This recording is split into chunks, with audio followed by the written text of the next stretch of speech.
Hi friends, KS fashion ಕಡೆಯಿಂದ ಹೊಸದಾಗಿ Lenin shirts ಬಂದಿದೆ. ನೋಡ್ಬೋದು ನೀವು. ಮೆಟೀರಿಯಲ್ ಅಂತೂ ಹೆವಿ ಇದೆ. ನಿಮ್ ಫೇವರೇಟ್ ಬ್ರ್ಯಾಂಡು. ನೋಡ್ಬೋದು ನೀವು. ಕ್ಲಾತ್ ಸ್ವಲ್ಪ ನೋಡಿ, ಹೆವಿ ಇರುತ್ತೆ. ಕ್ಲಾತ್ ಮಾತ್ರ ಸಖತ್ ಫೀಲ್ ಇದೆ. ಇದ್ರಲ್ಲಿ ನಿಮಗೆ ಒಂದು 18 ಕಲರ್ಸ್ ಬಂದಿದೆ. ನೋಡ್ತೀನಿ, ಕಲರ್ಸ್ ನೋಡ್ಕೊಳ್ಳಿ. ಒಂದೊಂದೇ ನೋಡ್ತೀನಿ. ಕಲರ್ಸ್ ಅಂತೂ ಹೆವಿ ಇದೆ. ಪ್ರಿಂಟೆಡ್ ಮೆಟೀರಿಯಲ್ ಅಂತೂ ಸಖತ್ತಾಗಿದೆ. ಫೀಲ್ ಮಾತ್ರ ಹೆವಿ ಇದೆ. ನೋಡ್ಕೊಳ್ಳಿ. ಆನ್ಲೈನ್ ಅವರು ಸ್ಕ್ರೀನ್ ಶಾಟ್ ಹೊಡೆದು ಸೆಂಡ್ ಮಾಡಿ.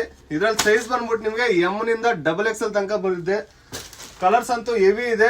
ಡಿಫ್ರೆಂಟ್ ಆಗಿದೆ. ಪ್ರಿಂಟೆಡ್ ತುಂಬಾ ಜನ ಕೇಳ್ತಾ ಇದ್ರಿ. ಅದು ನಿಮ್ ಫೇವ್ರೇಟ್ ಬ್ರ್ಯಾಂಡ್ ಅಲ್ಲೇ ತರಿಸಿದೀನಿ. ನೋಡ್ಬೋದು ನೀವು. ಮೆಟೀರಿಯಲ್ ಅಂತೂ ಸಖತ್ತಾಗಿದೆ. ಯಾರು ಕೊಡಲ್ಲ ಈ ತರ ಮೆಟೀರಿಯಲ್ ನಮ್ಮ ಲೋಕಲ್ ಅಲ್ಲಿ. ಆ ತರ ಇದೆ ಮೆಟೀರಿಯಲ್. ಕಲರ್ ಚಾರ್ಟ್ಸ್ ನೋಡ್ಕೊಳ್ಳಿ. ಡಿಫ್ರೆಂಟ್ ಆಗಿದೆ. ಒಂದು ಶರ್ಟ್ ಓಪನ್ ಮಾಡಿ ನೋಡ್ತೀನಿ. ನೋಡ್ಬೋದು ನೀವು ಹೆಂಗಿದೆ ಮೆಟೀರಿಯಲ್ ಅಂತ. ಫೀಲ್ ನೋಡಿ ಹೆಂಗಿದೆ. ಹೆವಿ ಇದೆ. ಮೆಟೀರಿಯಲ್ ಮಾತ್ರ ಸಖತ್ತಾಗಿದೆ. ಕಲರ್ಸ್ ಒಂದು 18 ಕಲರ್ಸ್ ಇದೆ. ಜಲ್ದಿ ಬಂದು ಗ್ರೇಪ್ ಮಾಡ್ಕೊಳ್ಳಿ. ಡಿಫ್ರೆಂಟ್ ಆಗಿದೆ ಪ್ಯಾಟರ್ನ್ಸ್ ಮಾತ್ರ. KS ಫ್ಯಾಷನ್ ಕಡೆಯಿಂದ.